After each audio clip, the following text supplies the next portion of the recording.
how it could benefit. I mean, find a solution. I wouldn't say it's win-win-win, but it is a mutual consensus, a mutual consideration. From our end, we can perhaps reduce a little bit our rates in some instances. From the associates' point of view, they might, for example, consider working less number of days if that is possible. Of course, as a consequence, again, reduced cost for the client. And from the client point of view, again, try to accommodate and find new work models to allow for the headcount to stay on board. So we had a lot of these types of conversations where the HR was involved, the legal and industrial relations teams were involved. So all of these types of approaches, and for the clients that are right now rebouncing, right, also coming back into work, they want to scale up their production levels or output levels. They're still expecting us to find new solutions and new ways of work. So all of these conversations took place and are taking place right now.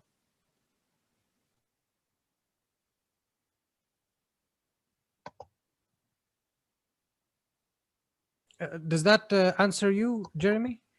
So sorry, right? Can I make an assumption that these difficult conversations are now of the past rather than current? Yes, I would say, I mean, the peak was April, May. That was the kind of the peak. And one point I think Betty kind of alluded to was that if you look at the overall graph at the bottom, right, you can see most roles have increased in demand. So again, this is good news for Malaysia. What this means is that, yes, I mean, there is a focus area, IT, call center, manufacturing, but overall, the roles that are decreasing are very limited. Most of the roles have increased in demand. What does that mean? That not only means that clients are hiring or companies are hiring, it means there is a potential result out of this is that the economy will boost again. The output level will increase. Overall, the standard of the economy and the condition of the economy will improve because of this high demand to hire people. Means companies are, again, rebounding. So this is a good indicator. And again, I'm very optimistic of 2021 and the coming years. Okay, right. Unless there is another shock. Hopefully it wouldn't happen. But I mean, one thing we learned is that expect the unexpected, right? So, well, we hope the unexpected doesn't come too quickly from the last unexpected. Okay, all right, but, ladies and gentlemen, come. All right, I know I see a few very familiar names. I do not know whether this is really who you are, but I'm quite sure all of you have got good questions to ask. Nuru, you put on your camera, so I'm expecting a question from you soon. Right, oh, she switched it off the moment I said that. Sorry. Okay, now, anyone? Questions? Right? Any questions? No. By the way, are you sharing the slides later on, or you're not sharing? Yeah, I don't mind. We can definitely share. Okay, right. Well, thank you very much. Right. Now, anyone? Other questions?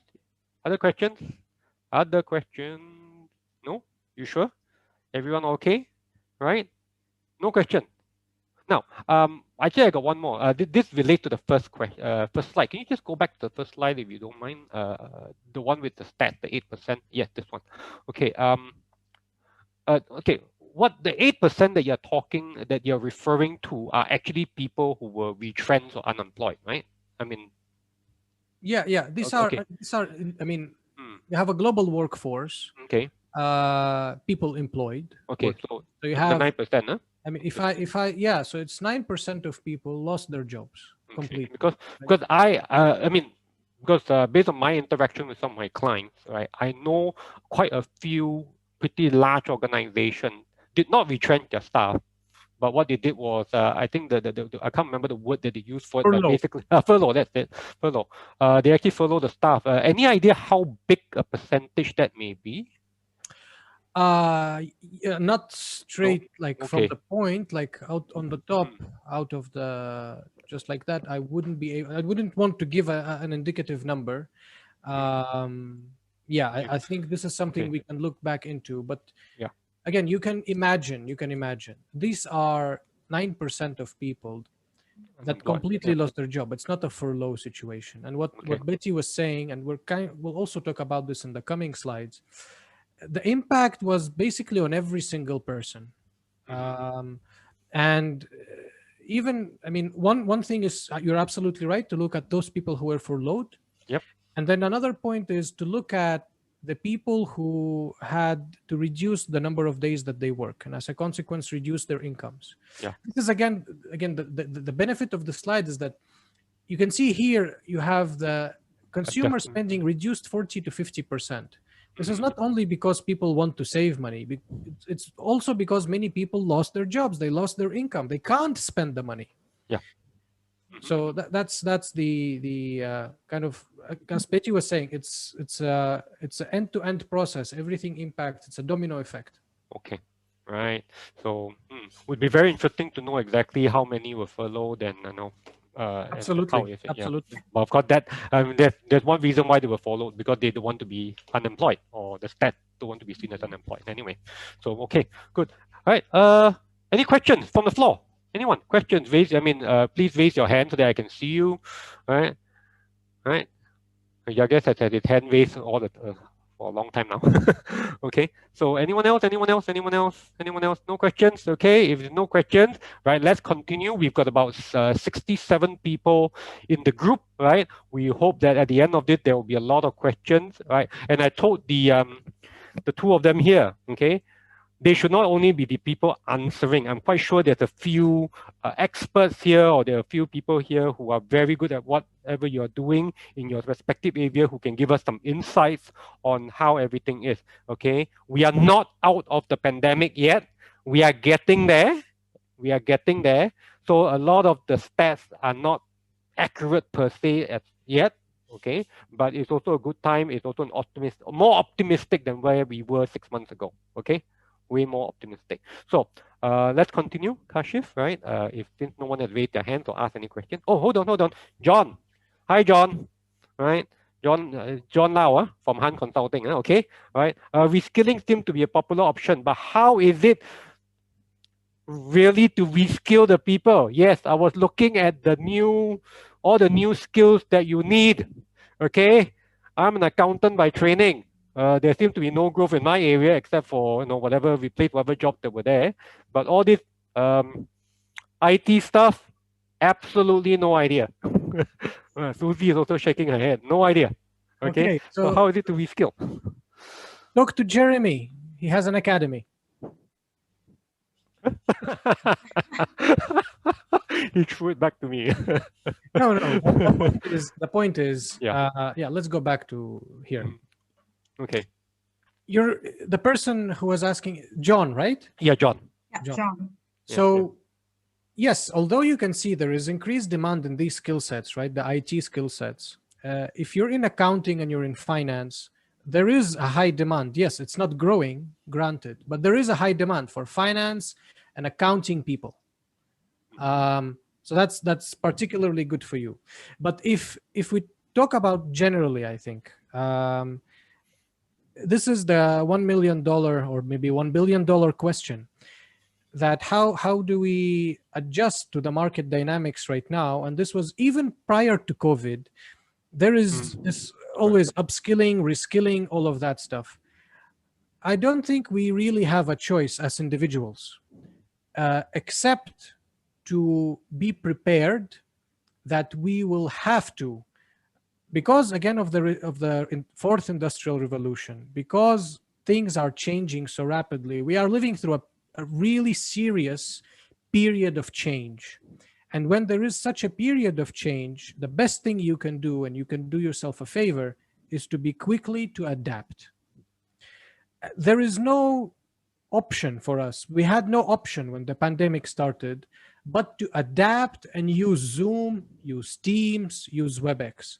For many of us, it was difficult at the beginning. For many of us, we had to tap into something that we've never used before. We were used to just rely, for example, on Outlook. Now we have to communicate, we have to share, we have to deliver work virtually, which again, I will confess, for me, and I'm a millennial, right? I was born in 1991. I found it challenging to a certain degree. And not to say that it is particular to a generation, whether it is you're millennial, from generation X or a baby boomer. I'm certain many people found the transition a little bit challenging. But really to survive right now in the market, we have to be prepared to upskill and reskill. So if you are in finance, that doesn't necessarily mean that you have to completely now transition and become an Android developer. That's not necessarily the case, but there are consistently updates, there are consistently tools, there are consistently applications in the financial world that you need to be familiar with, that you need to be capable at. So this would be my takeaway. I don't know, Jeremy, what do you think?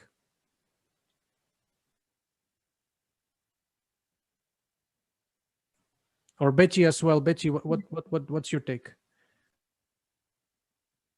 I think Jeremy is talking, is it? I'm just saying, I keep on muting myself. Right? I'm just saying that we need to keep on learning.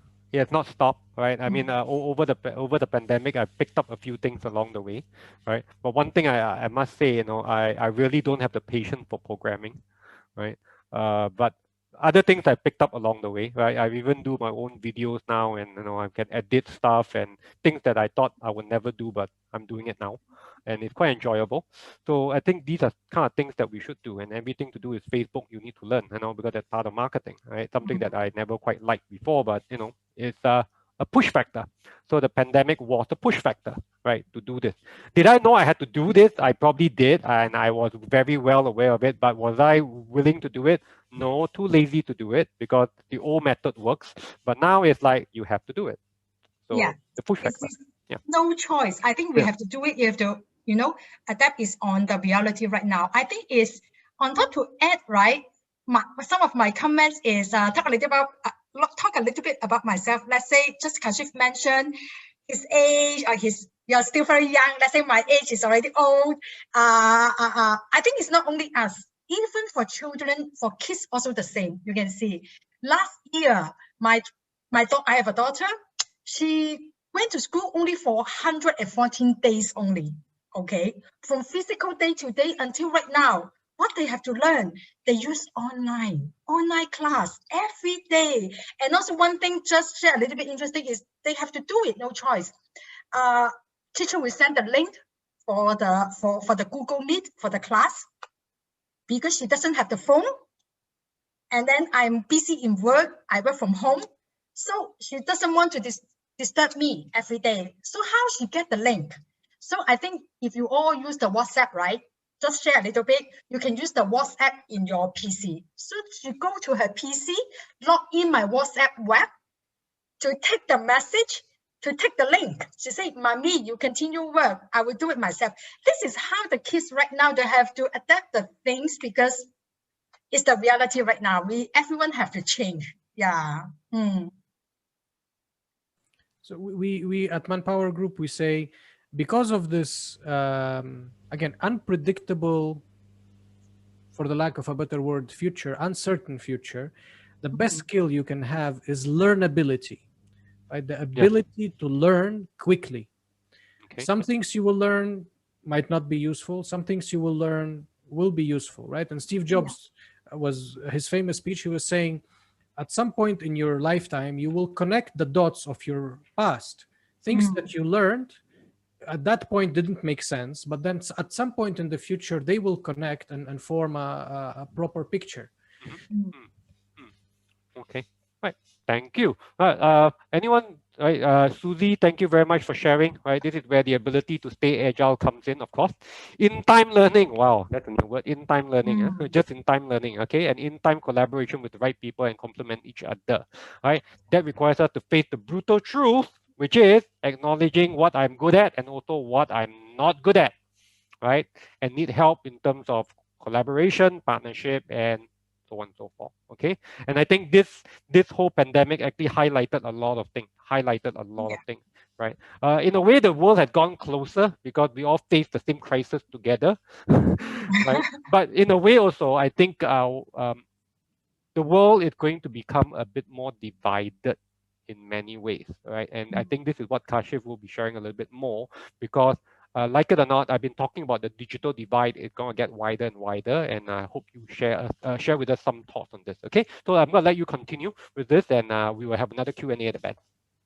Thank you very much, Jeremy. Thank you. Yes, so I encourage everybody, if you have any questions, please go ahead. You can interrupt me if you would like to speak, or even if you don't have a question, you have a point, or you disagree with what we're saying, please go ahead. Because again, for us, it is important to hear your sentiment and your observations in the market. Because what I'm going to speak about, for some, you might not like what I'm going to talk about, but this is, again, this is what we're seeing. Some of it will be a bit controversial, but I'm going to speak it anyways, because I think it's important for us to realize what's happening. So the impact, again, these stats that you can see in front of you, these statistics were conducted by ManpowerGroup research team. We surveyed 8,000 workers globally. Some of them in US, some of them in Europe, in Asia, Southeast Asia. And what we saw was that, just like Betty was sharing, the impact of COVID, 93% of people who were surveyed said that they were impacted by the pandemic. And what were their key highlights or key priorities? The number one was keeping their job. That was their main focus. That was their main goal. And this, again, reflects very well into the conversations that we had with our clients, where we were able to negotiate a mutually agreed approach for the associate, the worker, the employer, and ourselves. Because the top priority was for the worker is to keep their job. So in that way, we were able to have constructive conversations. Of course, after keeping a job, the main concern was health. Workers are worried if now we return to work, whether we are going to go back to the old days of working and we lose the flexibility that we have gained. So right now we are working from home. We have some level of flexibility. That life-work balance, some people suffered through it, but others were able to kind of balance their work-life conditions. And many of us found out that, hey, a lot of our work can actually be done remotely. So why do we need to go back to office? So again, this is health and wellness concerns. And you have 8 out of 10, again, 8 out of 10 people want a better balance of work and family in the future. And 43% are saying that this pandemic is the end of 9 to 5 type of work environment, type of work arrangement. Because with the increased flexibility and technology that we have right now, there are many different ways how we can leverage on our talents and deliver results. Now, this is where a bit of a controversial part comes in. Unfortunately, even before the pandemic, with the skills revolution, industrial revolution 4.0, these buzzwords were quite common in the 2017, 2018. And we were talking about this divide, right? So you have people who have the skills and they can leverage on those skills to call the shots. They can demand, they can be choosy, they can be picky about where they want to work and for how much. On the other end of the spectrum, you have people with skill sets that are declining, that are less in demand, and they are, as a result, in a risk group of losing their job, losing their income, and actually losing their contribution to the overall economy. With the pandemic, this divide is increasing. And as a result of this divide, there comes social tension. You can see right now in the news, countries across the world, be it in US, be it in Europe, be it in Asia, in many of them, you have demonstrations, you have revolutions, you have social unrest. And yes, this is partially in some situations due to government policies, but we cannot ignore the factor that people have been financially and economically impacted. People who have the skill sets, like for example, in our situation right now, most of you are working from home. We are able to work from home, but there are people who can't, either because they don't have the skills, they don't have the tools, or their basically type of work does not allow them to work from home. So with these people, impact in the size that you can just imagine how much the size of the impact for those people is, the social tension rises, the divide rises, and as a consequence, again, you have social unrest. This is a very important factor that as a society, as human beings, as employers, we need to be looking at. This is where reskilling and finding opportunities for people, for example, if you have a division, if you have a department, if you have a function that is becoming redundant because of automation or any other reason, try to look at opportunities to reskill the people. You need to evaluate the individuals who are able to learn and who are able to be, who have transferable skills to be deployed in another department. This is easy to say, of course. It takes time, it takes energy, and it takes real dedication to identify these opportunities and help these people transition from whatever role they are at right now into a different role.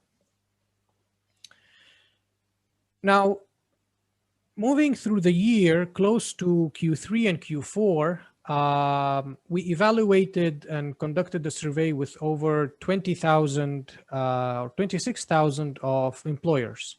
And we asked HR professionals in this context, what will be their top priority when I mean, right now, as work has changed and moving back into kind of a normal state, what will be their top priorities? So their top priorities globally, again, were first of all, employee health and well-being, which is very good. This also connects back to what workers and staff and talent is looking at.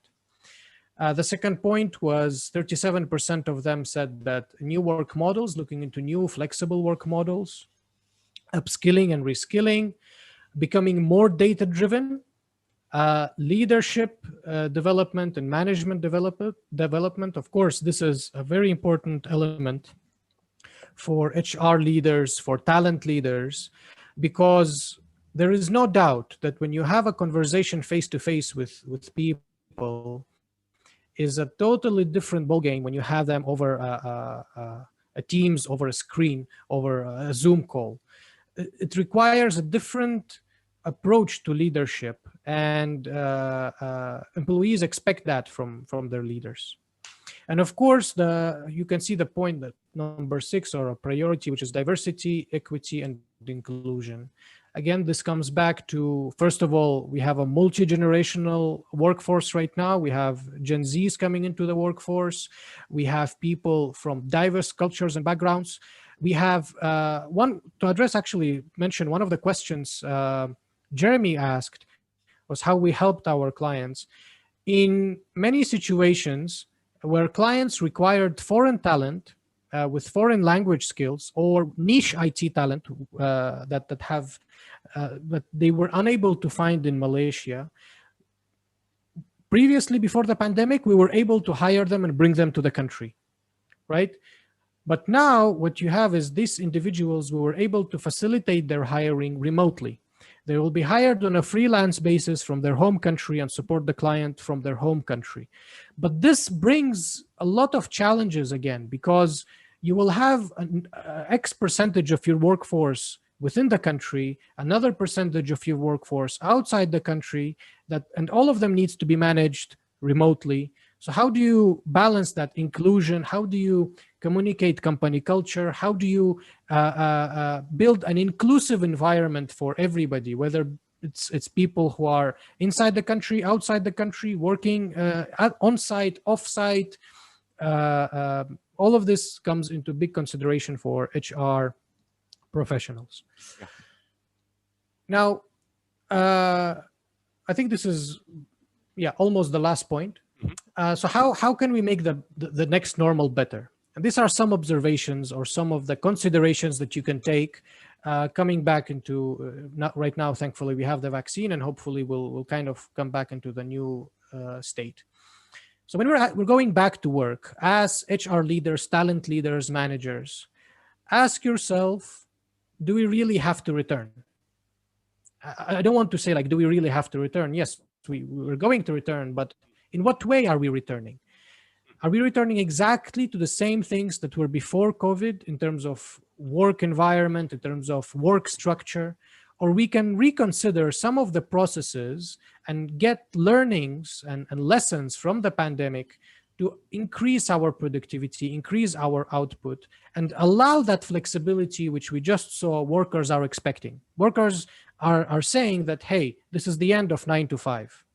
Right? Work-life balance is important for them more than ever.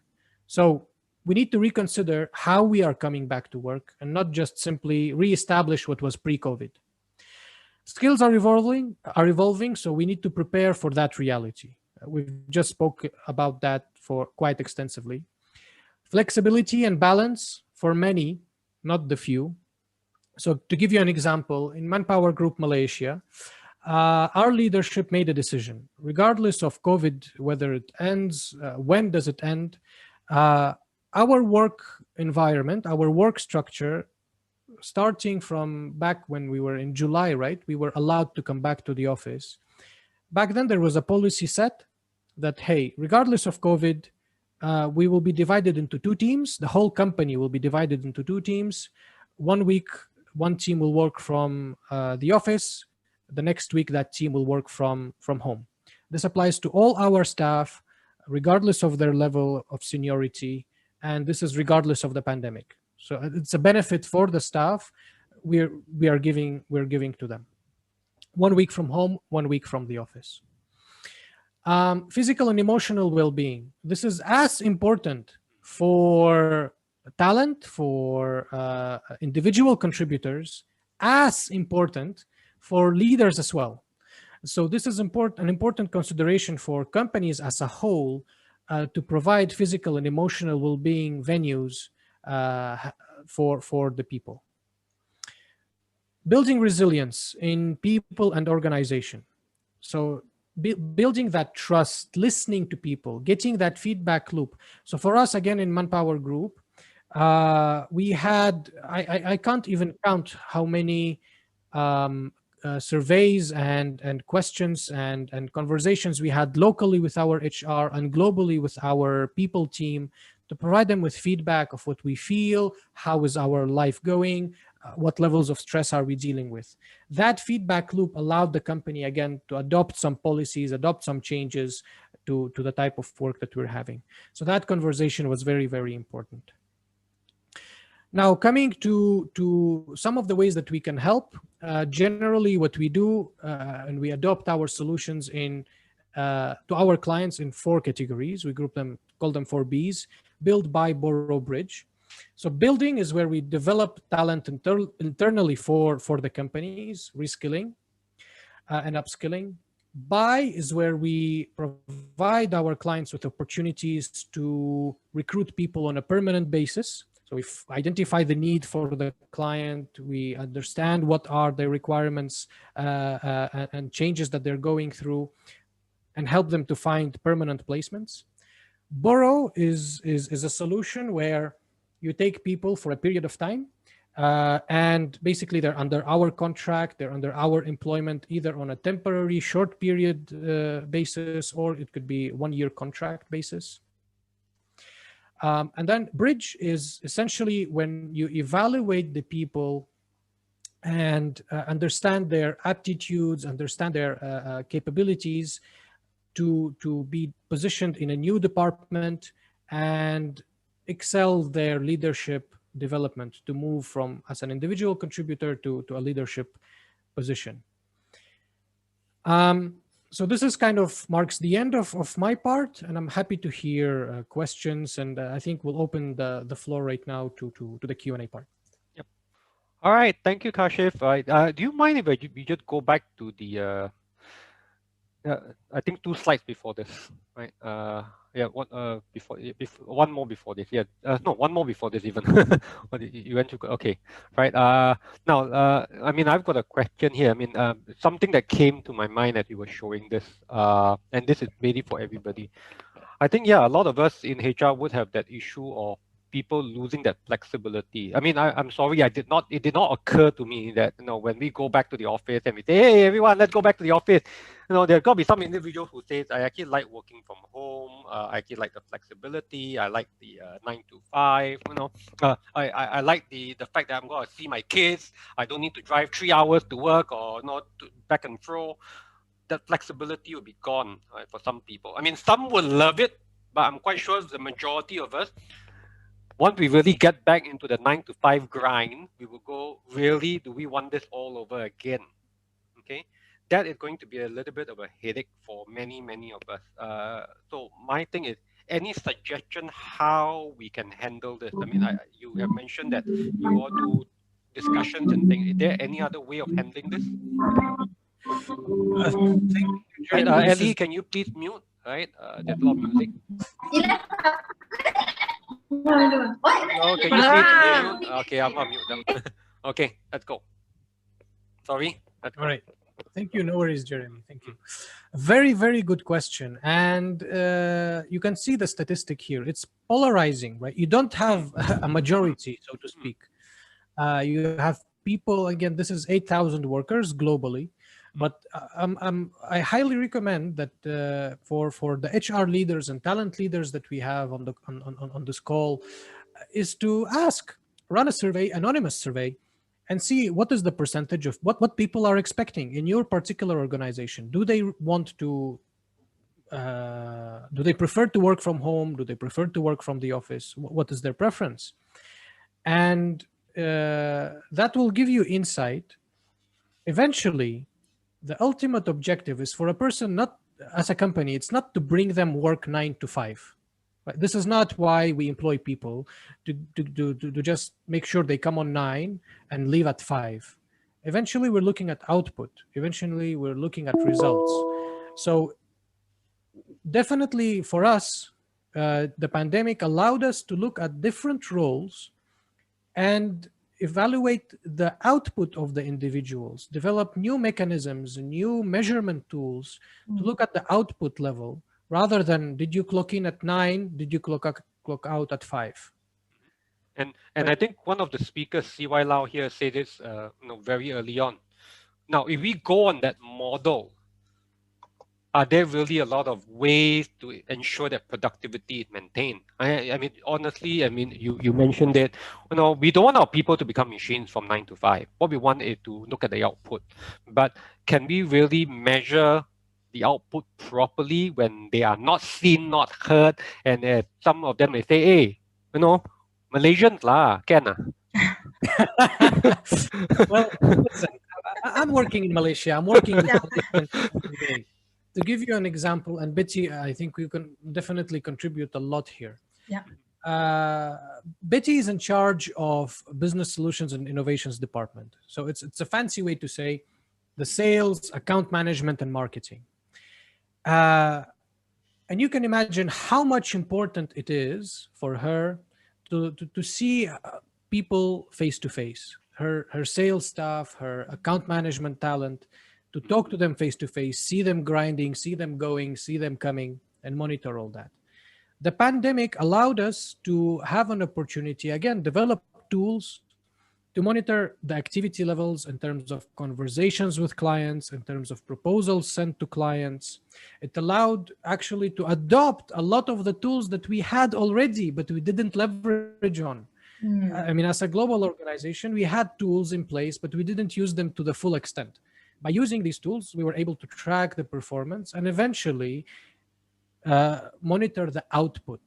You reward people not for the activity levels, not for the 9 to 5, or not for, if we talk about sales, right? Not for the number of meetings they had, but for the actual deals signed, the output, right? Yeah. So if you reward the output, people you will no longer need to see people face to face. Betty, what's your comment on top of Kashif, right? So I want to add on, I think the most important, crucial here is whether we set the target and matrix for the individuals. This is important because as what Kashif just mentioned, we are not looking at the activities, we are looking on the output, okay? And also we have to leverage the tools that we have, okay? And also I think another thing I want to say important, right? Especially during the pandemic last year is, yes, we are not going back to office, we work from home. But Kashif, correct me or wrong, I have the feeling we talk more than before because we are setting more frequent, really on the recurring meet up with the team every day. It's not 1 hour, 2 hours because we have our things to do, but we are setting, let's say 15 to 20 minutes catch up every day with the team. So there's something, right? In the meeting, we were talking about anything happened today, anything you need to settle, in which we can settle together, we give some idea. So to me, it's more productive. And then the team member will know what to do, and then they know their target, know their KPI, and then they go and do. And also, I think, so that's why I think is communication is super important right now with the team. Yeah. Right. Yeah, I totally agree, Betsy. Absolutely. I think, I mean, I will talk personally. I've had much more interactions with you and with the team as a whole during the pandemic than ever before. There's no doubt about it. So again, the credit goes to the leadership approach, right? The credit goes to how the company adopted and adapted to the new environment, to the new context, to the new market dynamics. And the conversations, as I'm saying, as one of the staff, I had more opportunities to talk with my manager. I had more opportunities to talk with the overall company leadership than before. Right. I mean, now, I've met a lot of you in Manpower because of the numerous incidents that we have had, occasions that we have, and one of the key things is that I find that because the culture itself is a very open culture, so when the pandemic came, it's easy for all of you to just put yourself into WhatsApp or Facebook internally and start talking to each other. It wasn't Really? Jeremy. Okay. Yeah, I mean, okay. probably, yeah, I mean, we had some benefits because of the culture previously, but there is no doubt. Again, as a person, I started the conversation. I had some challenges individually, and as a company, it was a complete transformation. And I think we can all agree that it was. I don't think anybody had it very easy. We still had to put effort. We still had to put to adapt over time. Okay, right. Wow. So that means that it was also a lot of working out the relationship and working out the where the boundaries and things like that. Because I mean, what CY put down there is actually very accurate at some point. Talk more does not necessarily mean it's more productive, right? We have seen that happening, right? And what he said, the next line is very true because over the pandemic, I was doing a few coaching sessions for certain people in certain organizations, and one of them, and this is the senior manager, by the way, and he was like complaining, it's unbelievable. My whole entire day is just filled with Zoom meetings. I don't even know what I'm supposed to do in between because there's no time to do anything else in between because it's one Zoom meeting to another Zoom meeting to another Zoom meeting to another Zoom meeting, and half the time I don't even know why I'm there. And I want to get out and I'm just put in, okay? So it doesn't necessarily mean it's good, but it really means how does the company handle it? How do the people handle it? How do they engage each other? And whether when you really have this type of sessions, okay, is everyone really talking? Okay, really talking the truth and the honest truth. Yep. Right. Yeah. Any questions on the floor? Sorry, Kashif. Yeah, I just want to point out I don't think we're saying that we have perfected the formula, the ratio of number of calls to output levels. But again, from a personal experience, I'm talking only for myself here. Yep. For me, I felt, and Betsy also please correct me, the engagement that we have as a team and as a company overall allowed us to how should I put it, to align on many instances quicker than we Yes. would have. Yeah, that was my point. That Okay. some decisions were made significantly quicker, and output levels as a consequence were quicker to become into fruition. Okay, good. Right. And Susie, thank you for your contribution on Sprint. Yep, frequent, very short review meetings. Now, anyone else here? Come, questions, right? Opening the floor, this is a Q&A session. It's very short slide, but impactful. We wanted to spend a bit more time on questions, or anyone has opinions of what they have seen or what they have heard, right? If you don't mind, Kashif, just go on to the next slide so that, people would know what you have been showing. Okay, right? This one, the must-have and the have-not, going to become a very significant issue. I mean, I've been telling people about this for many, many years. The pandemic just shortened the time frame. Okay, it really just shortened the time frame, right? I think it's having an impact on our education system as well.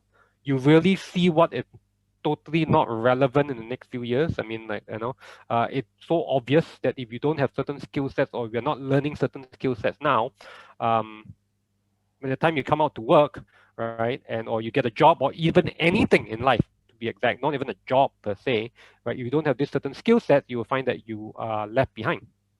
Okay, So Jeremy, yes. Sorry for interrupting. So you're ATCEN. How does ATCEN approach this fact? Because you guys are in training, in learning and development, in upskilling, reskilling. Okay. What are you seeing happening? How do you see maybe education changing? The approach to education, the traditional classroom approach, obviously is changing. So how do you see that development happening? How do you develop your trainings, your modules, your approach to learning and development? Okay. The whole entire thing that we have been doing is this, okay? I must admit, we have been impacted by anyone who is in training, education, has been impacted by the pandemic, okay? I was telling a few people, I'm quite glad I let go of my education college just before the pandemic, a year before the pandemic, or else I'll be stuck with something that I didn't really enjoy doing, okay? But one of the key things is this, education as a whole had changed drastically. I don't even know how the new education format would look like, but what I'm certain of is a few key things, right? Skills, basically everyone needs to be becoming more of a generalist. I've been telling people for many years, the way our education system works, whereby, very early on, you're supposed to become a chemical engineer or mechanical engineer or a civil engineer. In actual fact, you just need to become an engineer, right? That's the key batch. Because everything else, we should be able to learn as we go along. After all, most of the time in education, we spend 90% of our time learning something that is really not that relevant to any of the work that we do. And when we get there, only we really learn what we are supposed to do. So education needs to be seen as that. So key thing that I've been working on with a lot of my clients is, as Susie has mentioned, the word learnability, right? I'm also been working with them to let go of stuff that they thought were critical in the past, because it may not be critical now. It's not critical now. And I mean, some of you may shoot me for this, okay? I've been telling people, language is not as critical. Learning multiple languages is not as critical as it used to be, right? Because Google Translate within the next few years will be able to do it faster than any of you. I could be speaking to you in English and you are listening to it in Russian, for example. Okay, it's going to be that fast. So unless my thing is, I want to understand the psyche of the Russians, I want to do something with the Russians other than just normal communication, then I would go into the language to understand the culture, the way they enunciate things, then I will know them. But other than that, just normal communication, learning multiple languages is not going to be there. What needs to happen is, as the government has been mentioning for many years, is science and technology and all the STEM thing. Unfortunately, that's one thing that Malaysia is weak at till date. Okay, which comes back to this particular slide that I actually wanted to highlight. How do we move from, because like it or not, a large proportion of the Malaysian population are in the have-not. And it's not only a Malaysian problem. If you go to Europe, parts of Europe, you go to America, you go to any of the developed country, a large proportion of the people, if these people are not happy, I mean, basically, to be frank, I mean, I'm not pro or this thing. I'm just being very this thing. I've been to different parts of the states. The Democrats, people who vote Democrat are in certain parts of the state. The people who vote Republicans are in certain parts of the state, right? Those who vote Republican, in general, off top of my head, you can close one eye, you can roughly describe them, right? Those who vote Democrat, you can roughly describe them very well. The Democrats are probably going to do better than the Republicans because of where they are. So even they have that issue. But my key question to you is, in your work, what are you seeing? How do we move more of those have not than, to those who, whatever skill set that we need to have? I mean, what are some of your clients doing, or what have you been telling your clients, or what are some of them telling us that we can do? I'll answer. I'll try, attempt to answer, and maybe Bitsy will also add on. I think everybody is struggling to answer this question. Everybody is asking it, and what my observation is, you can bring a horse to the water, right? You can't force it to drink. So eventually we as individuals have to realize and accept, right, that we will have, for the coming 20, 30, 40 years, we and our children will have to be uncomfortable to stay relevant, to stay impactful in the society. We have to be uncomfortable. And definitely there is a lot of research being done that, yes, I mean, even those who are able to adapt and quickly learn things. So for example, let's take a very rough example. If for an example, I'm doing some manual work, right? Let's say if I'm a cleaner, I'm doing manual labor. One thing that this can evolve is that at the road, maybe all the garbage, all the the whatever is on the floor, instead of me picking it up, it will be a drone that picks it up, right? Mm-hmm. So maybe I can then, if I'm very not talented, but I'm ready to learn, I can adapt. What I'm going to do, I evolve my skills into how to monitor and how to handle a drone, right? So I'll be sitting maybe in a room and I will handle that drone to pick up things for me. Mm-hmm. But then after a period of time, this drone becomes so smart that this drone becomes self-able to identify what it needs to pick up. Yep. So then I need to learn maybe how to maintain that drone. If it falls, if it breaks down, how do I maintain it? Or if it gets lost, how do I procure it? How do I find suppliers for that drone? What that means is that there is a risk of having burnout, upskilling burnout, reskilling burnout, because if you always need to learn, then, I mean, where does it end? It doesn't end, right? So we need to realize this risk. And honestly, I don't think there is a way out of it. I'm being direct. There are definitely some skill sets that will be in demand for the coming years. You have collaboration, teamwork. We all know this, right? Collaboration, teamwork, communication skills. This will be in demand. Who has them will kind of be closer to the haves rather than the have-nots. Join that with technical skills in how to use, not necessarily a programmer, but again, how to be a good user of online tools, of web applications, how to be a good user and leverage them to the best. But there is always the risk of a burnout. There is no doubt about it. Betty, and what do you think? Thank you. Burnout. Yeah, Betty, anything? No, I think I agree with, let's say, what Kashif mentioned. It is, we have to keep learning. We have to keep, adapting is on the reality. Actually, even though with the pandemic or without the pandemic, actually, the economy is keep changing. Okay, you can see, let's say 10 years before, actually, I think 10 years before, right? We don't have any instant messages on WhatsApp. Everything we have to using the call bridge, and then we don't have Zoom, we don't have this. Right now we have. I can tell you 10 years later, I always asking me myself the questions is, my daughter right now is 8 years old. Let's say 10 years later, 18 years old, when she grew up, right? What is I always ask the questions, what is the job's demand at that time?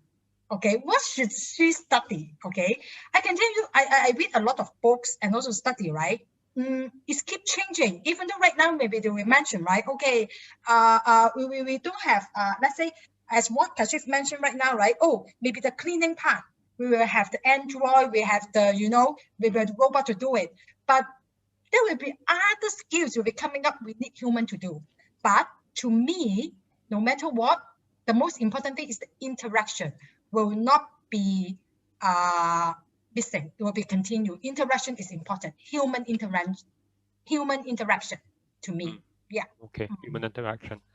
That's important. Yes, Ian, you anyone? Sorry, I thought Ian raised his hand. Come, anybody? Unmute yourself, ask a question. Please don't be shy. Did someone say something? Come, do not be shy. Do not be shy. Okay. Right. These two speakers do not bite. They are very nice people. Right. Okay. Anyone? Come on, ask some questions. No. Right. Now. Hi, Jeremy. Yes, hi. Come, let's go. Go ahead, Susie. Hi, Betty and Kashif. I used to work in Manpower as in right management many years ago. Oh. The last downturn, so I got involved in a lot of career transition work. Yeah. Oh, I see.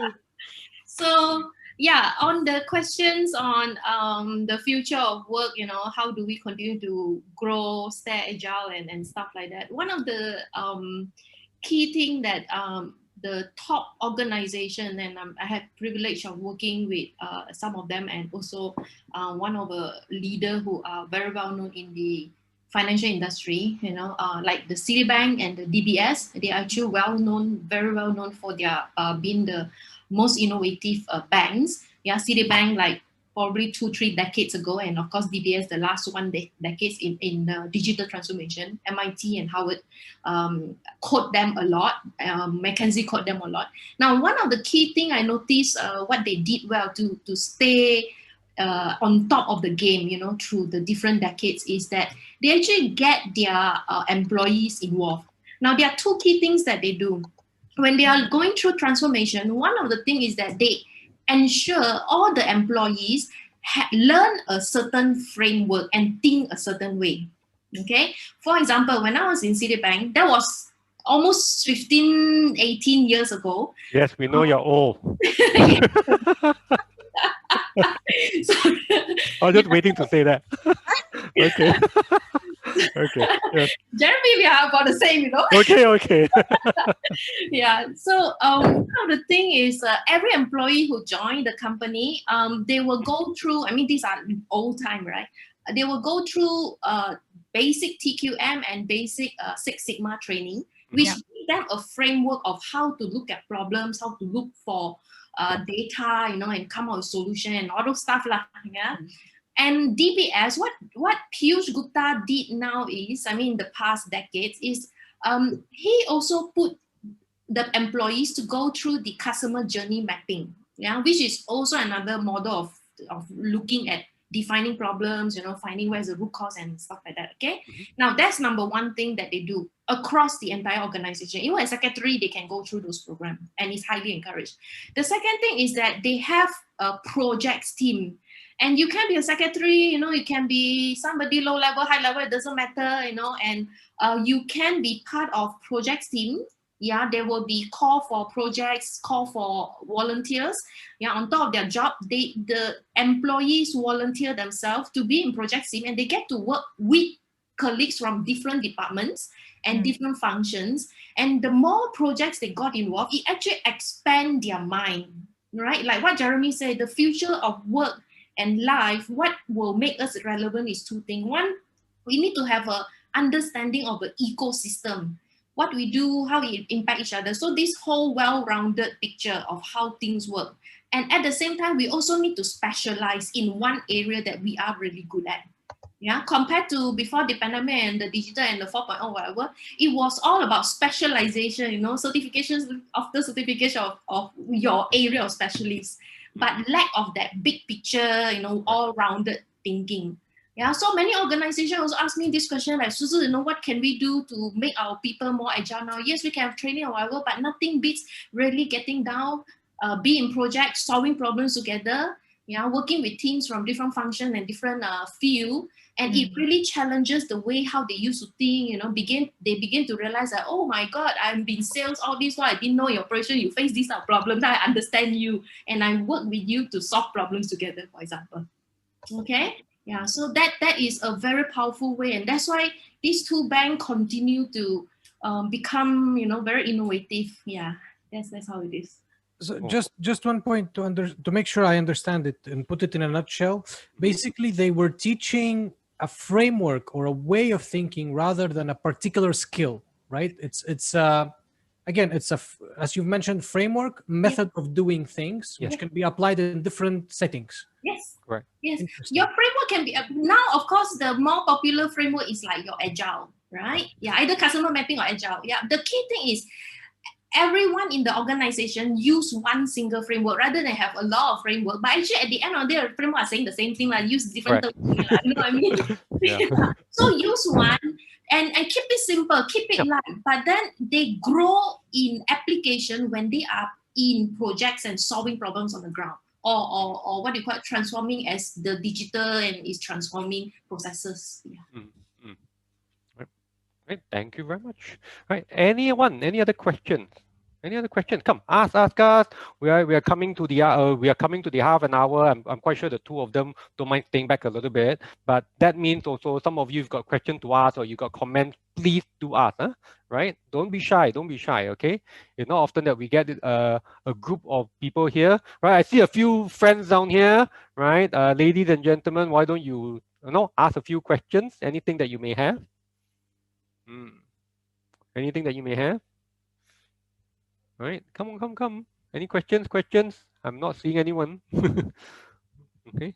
Now, if there's no question, I mean, I myself have got a few other questions. Okay.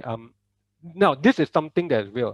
How this process started was, a few weeks ago, I was talking to another trainer, a person that I respect a lot, right? A senior trainer in Malaysia, right? And we have never worked together, but we are on very friendly terms and talking about the industry and things like that. And he was like telling me one of his Singapore clients, which is somewhat rather related to the government, Singapore government, just to keep the story short, was going back to all their Asian scholars. You know, Singapore has something called the Asian scholars, whereby they take, from a very young age, people who think they are good, academically strong, can apply for the Asian scholarship, and once they get the scholarship, they can go to Singapore, study all the way for free under the Singapore government as long as they are doing well.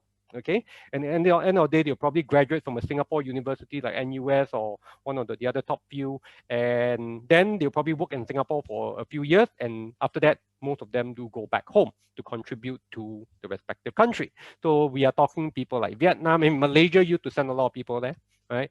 So we are talking people like Vietnam now, Cambodia, Myanmar, and so on and so forth. What he was saying is this organization, which is related to the Singapore government, right, started activating all these Asian scholars, because after 6 months of COVID, they started realizing we've got this talent pool around the region who knows how Singaporean work, and they have been in Singapore for at least 5 to 6 years, and they work in Singapore, and they are now going to all this talent pool, and they're pooling the talent pool in terms of, you don't need to be in Singapore physically, you can still go back and contribute to your respective country. But why don't you work for a Singapore company? Okay, now, do you see that happening a lot? Because this is going to intensify the talent war everywhere. And like it or not, COVID has allowed that to happen. Because if during COVID, I really did examine, what if I get certain programmers from India, programmers from this thing to do some of the work that I do. Hey, Fiverr, of course, they are not $5, they are of course a bit more than that. But the whole process is, hey, I don't need to care about whether Malaysian can do or cannot do. I can go on Fiverr, find someone who can do the job and just get it done. Okay, so do you see that intensifying? Number one. Number two, right? And this is to everyone here. Some of you I noticed are from HR. Is there any way the Malaysian government can stop this from happening, or end of the day, hey, it's everybody's game. There's no way they can stop this, because that means the habit will progress even further now, because I'm not only giving my skills in Malaysia, I am everywhere. But that also gives another problem, which is it's a lot of work going to be more and more project. Why work for one company when I can work for 5 companies at the same time and they all pay me 5 different rates, 5 different times, and I get 5 different income, like what Kashif is supposed to get. Okay, let's go. So what are your thoughts on this? Did you see this intensifying? Because I don't think the legal law would be able to keep up with this. Can we hear from the audience? I'm really keen to hear from the participants. Because what it means is if you have got very good talents, your talent may be outsourcing their work already without you knowing. Sorry, I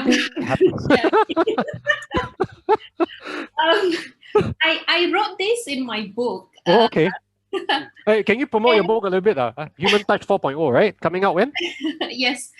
You can. I just put in the group chat. You can actually Google this. It's GitHub, which I already wrote in my book also. Okay. And it is no longer a future. It's already now or even the past. Okay. So what happened is GitHub is a platform where the developers and also the company who has an issue or maybe something I want to develop. I'm not an IT fella, right? And I don't want to hire IT fella and then sit on my desk or whatever, right? So I can actually put my problem or something I need into GitHub and say, hey, Mr. Developer, which is all over the world, please help me develop this. Or maybe I already have a software, but I need to improve something. I got this problem. Please help me improve. Now, who uses GitHub? There are 2 things. One is, of course, the software developers, and there are also organizations. If you click on the link I just sent, you already can see the numbers there. There are 100 millions of repository, which means jobs, okay, which is there. These are the jobs that is given by organizations, and some organizations are big. I mean, like IBMs and your global companies, right? They, of course, they have internal developer and software developer and all things, but they also uses a GitHub where global developers are constantly. If I'm good in, let's say, aviation. And let's say IBM come out, have a problem in aviation related, I can actually go in and then solve the problem. And other developer can also picky right on it. Okay, so this is a very fantastic example of how the future of work, or what you say, your talent can do many jobs. Okay, now before the pandemic, I have a privilege of getting to know one of my very close friends who runs a software development company that provides to healthcare industry in all over the world, mainly in healthcare. And when I was helping him to do some work. And one of the things I noticed, when he hired his development team, of course he has some who is permanent working in his team, but he also uses a lot of developer that's from other countries, like from Pakistan, Indonesia, India, Kazakhstan, a lot of young developers there. Right, and most of them has also done big works. Works with big companies like your HP, your Dell, your IBM. And one of the things in the hiring process, what they always look out for is they'll ask these questions. First thing, what do you like to do during your free time? The questions to developer. They look for developer even in their free time. They continue to learn new languages. They want the developer who continue to build prototype, but the best level of talent they want is developer who prototype their own product and commercialized it. This is away from their own job, yeah. Either they were permanent project basis, temporary basis, doesn't matter, but on your own basis, what do you like? It is a different way of play field. So if you talk about future of work, how is it going to be like? Trust me, there is no nothing like new that we don't know, because there are some few, they are already future, which we can adopt, you know, how they work and how they think. Okay, so this is one very good example, which I actually wrote it in my book also. Right, thank you. Right, so please, Human Race 4.0 coming out is from Susie very soon. Okay, it's out already. It's already okay. It's already okay. It's already now. Everyone else, any comments? Any comments? Right before we go back to the two of them from Manpower. Anyone? Right? No, no contribution. Come on, do something. Very quiet group today. Usually a lot of questions, huh? Everyone's still in shock about the have and the have not, is it? Don't don't be in shock of the have and have nots. Okay, right? It's coming. We will have to face it. Now, please, I myself see that the changes we will make after the pandemic is going to be even more drastic than the changes we will make in the pandemic. Yes. Yeah. You agree with that, Betty? So, yes, I agree. Yes. Right. So can you please elaborate on that a little bit? Yeah. Betty, can you please elaborate on that? Okay. What do you think? During the pandemic, yes, we have to adapt a lot of changes because we still have to see what's happening and how to solve. Okay. So we still is a lot of uncertainty because at that time, we still don't have the vaccine yet, and then don't have this. Take an example, okay?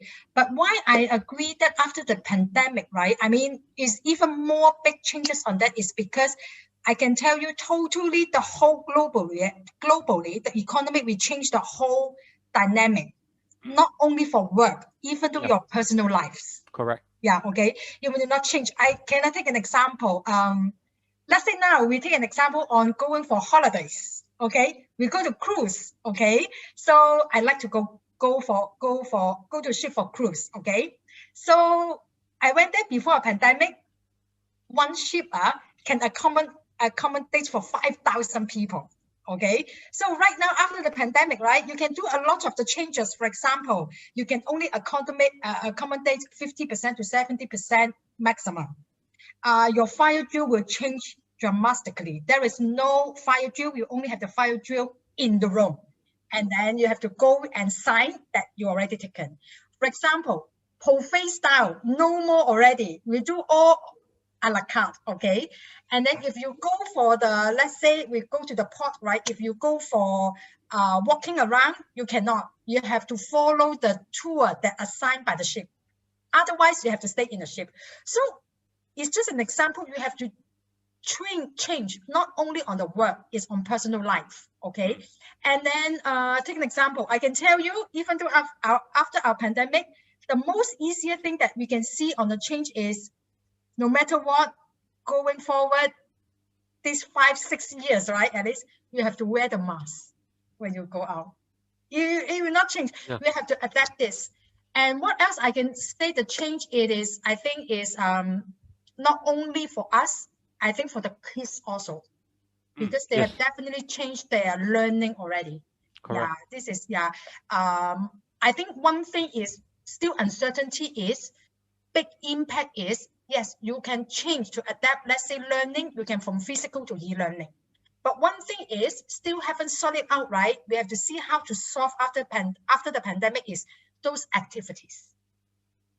It's because you will have a very close contact. Right now, all the sports activities, right? You have to stop. Okay, mostly are stop lah. So how do we change? We still don't know yet. So that's why I want to say after the pandemic, there is still a lot of dramatic change we have to adapt. Yeah. Yeah. What do you think, Kashif? I can't add anything to that. You're absolutely right. But I mean, you just reminded me that I'll have to wear the dreaded mask for quite some time. So yeah, I totally agree. And probably, I mean, I've had conversations with my family as well. Although travel will come back, we'll probably have to carry cards or some type of an identification that, hey, you took the vaccine or you didn't take the vaccine. And probably one important question, actually, I think, Betty, I don't know if you would agree. Very soon, HR will have to ask themselves a question whether they will hire people who decided not to vaccinate. Right? Because some people do not want to vaccinate. I'm not sure how, not quite sure how the policy in Malaysia is, but in some countries, Yeah. it's voluntary, right? Yeah. So if somebody did not vaccinate and they have the talent that you need, what you gonna do? Don't come to the office forever. I mean, it's true. I mean, yeah, for those of you who missed what I said earlier, we are in the process of trying to get someone from the pharmaceutical company in Malaysia who's in charge of the vaccination to come on into one of ATCEN talks to talk about the vaccination. Okay, so please don't miss that out. Please keep in touch with us, because I think a lot of you will have lots and lots of questions, and this person is the spokesperson for that organization to talk about the vaccination. The problem is she is very tied up, but she had mentioned that she will come on. Okay, Kashif. Jeremy, I have a quick question, if I may. I don't know if Chloe is still on the call with us. She should be. Okay. Yeah. So you guys previously were really, and still, of course, very active in events. And Chloe, I mean, is a fantastic talent that you have. So I wanted to check, how did she, maybe if she's on the call, she can mention, how did she adapt? Because events were always physical, now complete transformation. How did she adapt to the new way of conducting events? I'm really, really curious to hear from her. Chloe, you would like to answer that? Not sure whether she's on. Chloe, are you there? Yes, I'm here. Okay. Okay. Would you like to answer Kashif's question? How are you adapting currently to virtual events now? Actually, it's getting a lot of help from Jeremy also on all the virtual event, because like our traditional event from organizing all the event conferences in hotels, then we now are transforming into virtual Zoom, all those Google Meet, all those. It's quite interesting, and we don't need any like really heavy cost to organize this one also lah. It also means that we don't get much revenue from organizing this at all. Yes.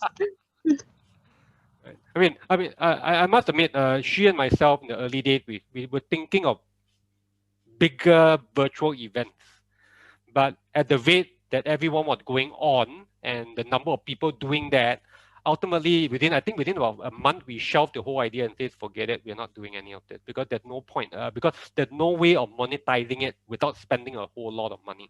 Okay, first, and that was something that we did not really want to do. So what we are doing now is a lot more smaller events. It's a lot more intimate and a lot more specific, but keep it to a topic and this thing. I mean, that's changing, right? And literally, anyone with a Zoom, with a YouTube, with a Facebook today is a celebrity if they want to be. Right? There are many ways of making money, monetizing, your thing if you want to, I mean, if that's the way what you want, right?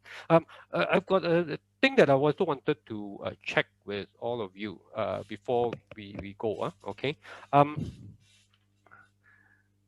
We know the vaccination thing. I mean, you brought up a very critical point down here, right? Other than the vaccination, right? What do you see as some of the other HR policies or HR methods that is right in our face that we may not be aware of? Because currently everyone thinking, okay, back to work, we need to do this, and suddenly someone goes, hey, what about those that are not vaccinated? Are they allowed in? Right, so that's one. Right, any other things? Because it didn't strike me. It did not strike me. Okay, any other thing that you can think of, or anyone here that we should be well aware of? We must ask that question, because all it needs for one person to be unvaccinated, and you could have another serious thing, because no matter what, the COVID is a virus evolves, and well, it evolves. Okay, so anyone? Any other thing that you can think of off your head that is critical that we should be well aware of?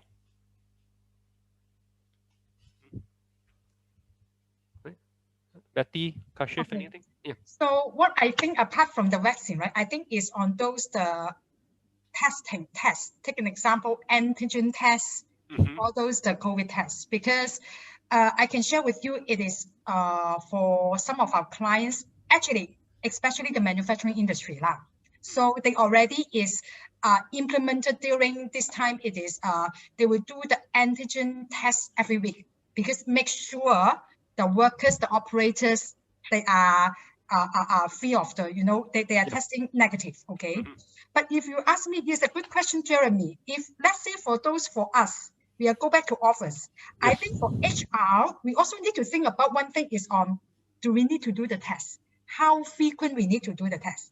If, for example, this is one thing. And also another thing, I think HR should also look at, right?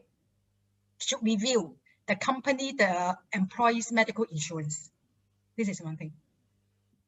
Review their current company medical insurance policy. Okay. This is my suggestion. Yeah. Okay. Right. Anyone else? Anyone else? Any other questions? Okay. Any other questions? We are coming down to it 4:45. I don't want to exceed 5 o'clock. Right. Anyone? Questions? CY Lau says broader restriction for talent to travel on site. Right. Take longer time to bring in foreign resource on site. The question is also, do you need the foreign resource on site? You know, do you need them to be here, or can they actually work remotely, because that is becoming quite normal these days? I mean, I didn't know what I was in a conversation with another person. I didn't know whether he was joking or not, but this person works in Singapore, and he was telling me some of the Singapore expatriates who were supposed to come into Singapore, and when they heard about the lockdown, they decided to lock themselves down in Bali because it wouldn't have made a difference anyway. Oh, I was like, you sure? Yes, I was like, are you sure or not? But you know, it makes sense, right?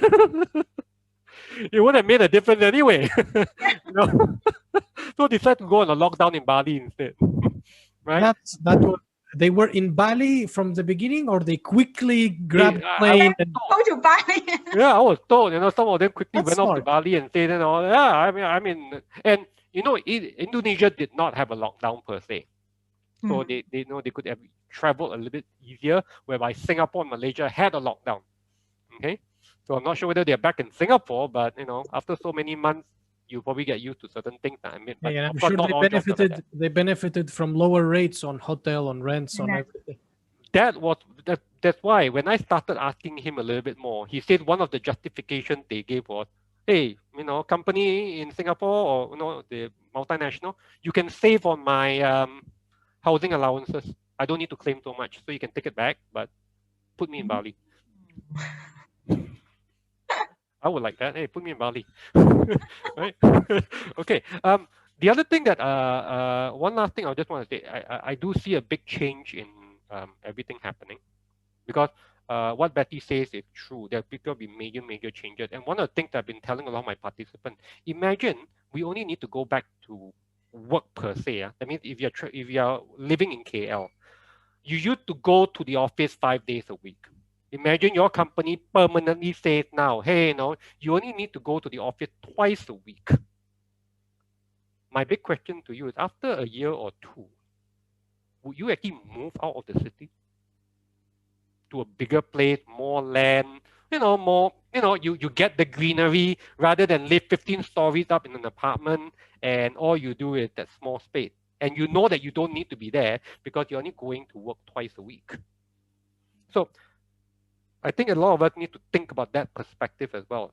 The macro changes is massive. We could have a reversal of people going from rural to urban, and now urban back to so-called semi-rural, okay, right? Because I don't need to be in the urban area anymore, right? So long as you don't need to climb a palm tree for internet. Yeah, as long as you don't need to do that, right? But if we don't get that sorted out, Malaysia is going to be in deep problem, okay? Right, because I was talking to one of my clients earlier today, and they were saying, let's do it online. And my first question is, do all your participants have a PC? They say yes. Does the PC have a camera? They went, So I said, how am I supposed to do online when the PC doesn't have a camera? So HR managers or training managers, please invest in cameras for all your desktops, or else it doesn't work. Okay, all right, question. Anyone questions? Anything else? Are we okay? All right. Now, as long Betty, Mohammad, if there Kashif, is there any way they can contact you if they were to have more questions? Yep. Yeah, sure. Here I'm putting the emails on the screen.